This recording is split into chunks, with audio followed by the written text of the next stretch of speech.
Number two, kaya sila naghahanap ng iba because they want more. Ito na nga yung mga hindi makontento sa buhay kasi gusto ng mas marami pa. Diba? They want more. Meron silang mga nakikita sa'yo na hindi mo kayang ibigay and they want more. So halimbawa, masipag ka naman, maganda ka naman, mabango ka naman, diba? Tapos mapagmahal ka naman, kaso parang sa kanila, hindi pa rin sila kontento doon sa ganda mo.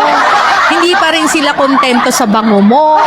Hindi pa rin sila kontento sa sipag mo. They want more. At karaniwan ng mga tao, kaya nagugusto ng more kasi nakakakita sila ng mga ibang tao na able and more than you. Minsan nakukumpara nila na, bakit si ganito mas masipag?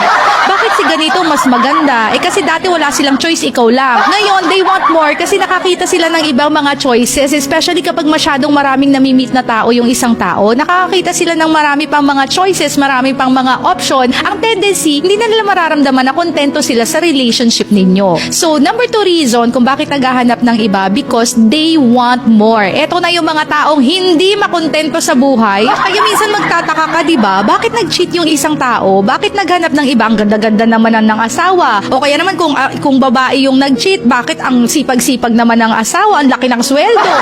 Bakit nag-cheat pa din? Kasi nature po talaga ng tao na laging hindi makontento sa buhay. Pero naniniwala ako na kapag mahal mo ang isang tao, kaya mong makontento kasi yun nga yung power of love. May mga power ang pag-ibig that is already unexplainable. So minsan, or kadalasan, pag mahal mo ang isang tao, kaya mong makontento. Ang problem dyan is hindi na nakokontento sa'yo kasi in the very first place, hindi ka na pala mahal.